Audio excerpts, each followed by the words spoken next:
Okay, I'm going to do a short video on a 1990 Pacific Coast maintenance issue. I recently purchased this 1990 Pacific Coast and 38,000 original miles. It's in excellent condition, well, good condition. Runs good. I've been doing some minor changes on it. For example, I put a new set of grips on it that are like the originals. The prior owner had an old set of foam grips on there that were coming apart.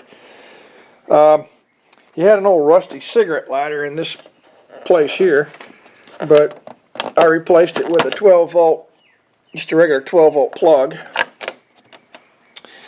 The rear brake light works from the pedal for the rear brake, but it didn't work when I applied the front brake. The brake light didn't work, and what it came down to is an issue with this brake light switch, is what I thought it was. Basically what you do is, if you don't really know what you're doing, you may not want to mess with it. You may want to find somebody that knows what they're doing, but it's not difficult really. You take this plastic part here, you see it right here, off the top, and you expose the handlebars and the wires. Then you take, where the throttle is right here, there'll be a piece on top. I'll show you this piece right here. You take that off, and you get to these wires under here. And you also take off the, sorry about the camera work here. You take off the handle for the brake light, or the brake. But what you do in order to check to see if it is this switch, while the switch is plugged in, turn the ignition on and push that little button right there and hold it. If the brake lights come on, then it's not the switch. Of course, if you pull the handle and the brake lights don't work, it's going to be the switch, or wiring possibly. But what you do is, you unplug the switch here.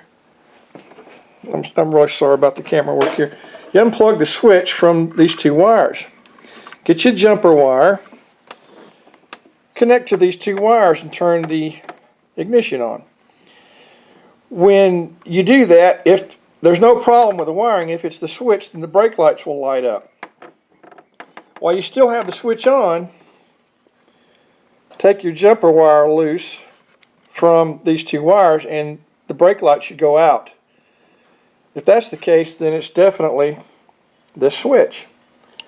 Then all you have to do, you can go to your Honda dealer or a place like Motorcycle Superstore or eBay even, and just purchase a switch. The switch is about 10 bucks. Not really a big deal. Once you get the switch, just reinstall it. Just go backwards pretty much from what you did before. Like I said, it's not complicated. It just takes a little time, and you have to be patient with it. And then just put it all back together, and there you go.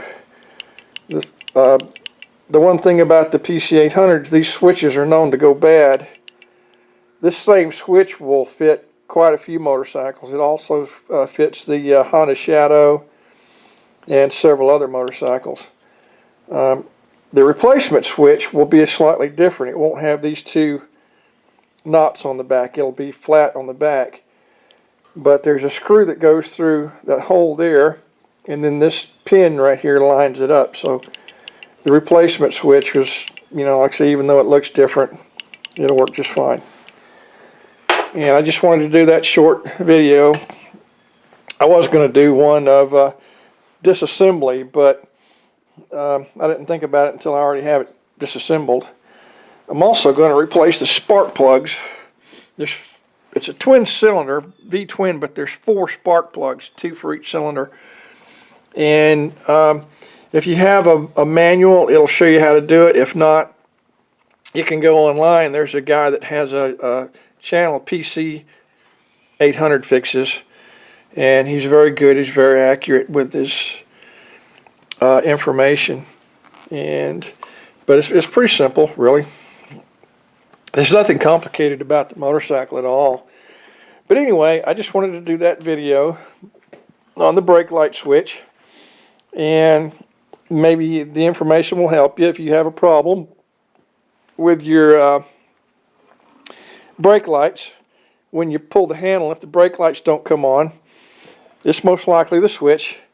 It could be wiring, but like I said, just turn the key on, get your jumper wire, hook it to these two wires that came off the switch.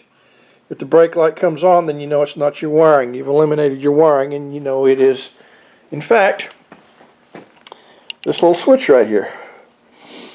The most obvious cause would be this little switch right here. So, if this video helps you, then it was worth doing. So until next time, if you have a PC800 with a brake light problem, maybe that'll help you out. Until next time, see you later.